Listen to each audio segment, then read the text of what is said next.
Et bonjour tout le monde, j'espère que vous allez bien et j'espère que vous êtes en forme. On se retrouve une fois de plus pour l'Actu des Mouches, émission consacrée à l'actualité cinématographique et vidéoludique. Cette semaine, par manque de temps, je vais malheureusement vous proposer une vidéo un petit peu plus courte sans les bandes annonces. Je l'avais déjà fait il y a quelques temps de cela, donc là je vais simplement lire les résumés, aussi bien pour les films que pour les jeux. S'il y a des bandes annonces que j'ai déjà vues, j'en parlerai rapidement, mais voilà, ce sera un petit peu plus court.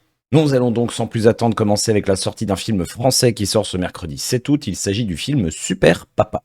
Pour les 8 ans de son fils Gabi, Tom lui offre sans le vouloir un livre qui ne contient que des pages blanches. Devant la déception de Gabi et pour ne pas perdre la face, Tom prétend qu'il s'agit d'un livre magique. Il suffit d'y écrire ses rêves pour qu'ils se réalisent. Voilà comment, totalement dépassé, Tom va tout mettre en œuvre pour exaucer les rêves de son fils, même les plus fous. J'ai dû voir la bande-annonce une ou deux fois, j'ai vu personnellement aucun film avec Ahmed Sylla, donc ça va être compliqué pour moi d'émettre un jugement sur est-ce que j'aime ou pas les films avec Ahmed Sylla.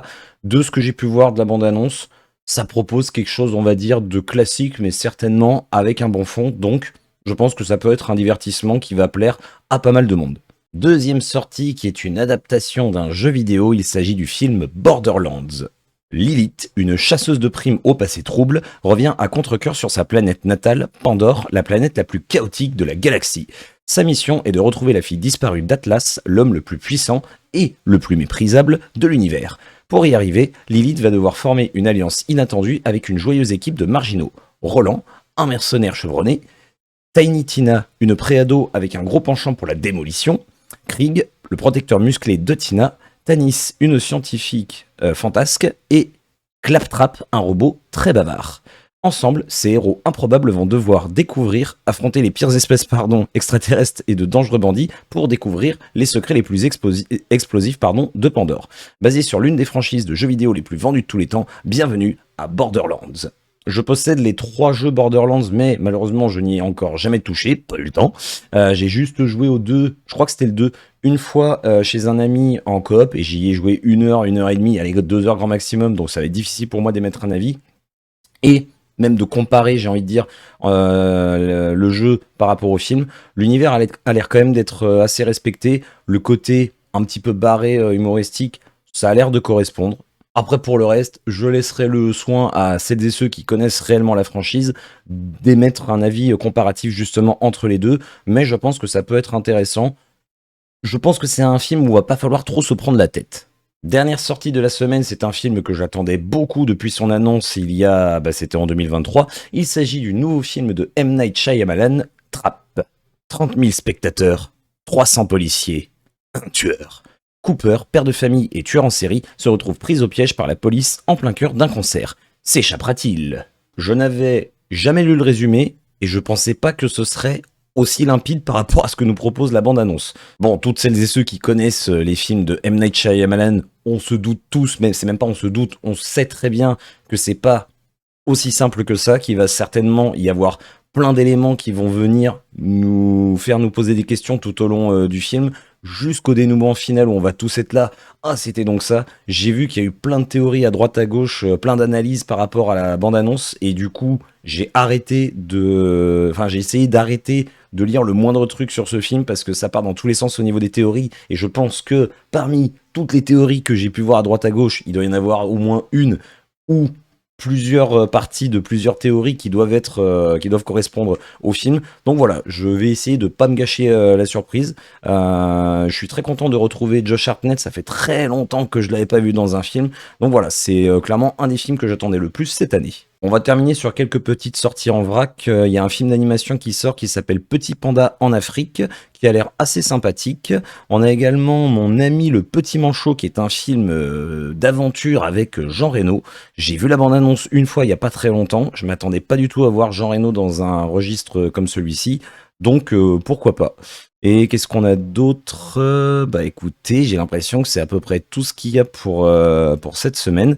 Donc ouais, j'ai envie de dire, on va pouvoir passer aux sorties jeux vidéo. Pour cette semaine, fort heureusement pour nous, il y a un petit peu plus de sorties que la semaine dernière où je vous rappelle c'était le néant total. Après, il n'y a pas de gros jeux non plus. Le premier d'entre eux, il s'agit de Creatures of Ava, qui est un jeu d'action-aventure qui sort sur PC et Xbox Series, et ça sort également ce mercredi 7 août, donc il n'y a pas de sortie en début de semaine, sous les traits de Vic, une aventurière de la nature de 22 ans, et aux côtés de la chercheuse Tabitha, ce titre nous donne pour mission d'explorer la planète Ava afin de sauver et protéger les habitants et les différentes créatures sauvages la peuplant d'une mystérieuse infection appelée le flétrissement. Comme je vous le disais, malheureusement, il n'y aura pas de bande-annonce, donc je vous inviterai à aller regarder de votre côté. De ce que j'ai vu sur les différentes sorties de la semaine, je vais pouvoir émettre aucun avis sur le contenu proposé dans les bandes annonces, donc malheureusement ce sera assez rapide. Mais en tout cas, sur le principe, ce petit Creatures of Ava, il a l'air sympa. Deuxième sortie, il s'agit du jeu SteamWorld Heist 2. Ça sort ce jeudi 8 août sur toutes les plateformes de ce que je vois. Oui, c'est ça, PC, PS4, PS5, Switch, Xbox One et Xbox Series. C'est un jeu d'action et d'aventure. Ça intègre des combats au tour par tour, pardon. Ce titre nous propose de suivre le périple du capitaine Leeway et son équipage de Steambots, cherchant à percer les secrets autour d'une étrange menace pesant sur la Grande Mer et qui serait liée à une ressource précieuse devenue soudainement mortel. Je n'ai pas joué au premier opus, donc difficile pour moi pareil d'émettre un avis sur ce jeu. Je sais que c'était sorti il y a quelques années sur Wii U, si je dis pas de bêtises, et sur PS4. Ça se trouve, je l'ai, je sais plus. Mais en tout cas, je sais qu'il était dans ma liste de jeux à faire. Donc voilà, celles et ceux qui connaissent, je vous laisserai encore une fois vous faire votre avis. Sortie suivante, ça sort le même jour sur, pareil, toutes les plateformes. Attention, ça va être assez long, je vais essayer de bien le prononcer. Il s'agit du jeu That Time I Got Reincarnated as a Slime Isekai Chronicles, rien que ça. Il s'agit d'un action RPG qui reprend un style graphique 8 bits rétro. C'est un jeu qui nous propose de revivre l'histoire du manga à succès, Moi quand je me réincarne en Slim, que tout le monde connaît, enfin en slime, mais bon, en français, j'imagine que ça se prononce... je sais pas, tiens, c'est une bonne question. Celles et ceux qui s'y connaissent en manga, dites-moi si en français on dit slime ou slim. Ça va donc de la rencontre avec les Kijin à la bataille contre le royaume de Farmus. Pareil, celles et ceux qui connaissent le manga, je pense que ça vous parle en tout cas plus qu'à moi. De nouvelles aventures spécialement imaginées par l'auteur Fuse ont également été intégrées pour l'occasion. L'arc de la vengeance du gobelin et celui de la nation religieuse. Bon, il y a quand même beaucoup d'actions RPG de manière générale, donc je pense que c'est un jeu qui va surtout s'adresser aux fans, aux connaisseurs de la série. J'ai du mal à voir des gens qui jouent beaucoup à ce style de jeu s'intéresser à celui-ci en particulier, mais j'ai envie de dire pourquoi pas. Sortie suivante, toujours ce jeudi 8 août, il s'agit du jeu Deathbound qui sort sur PC, PS5 et Xbox Series.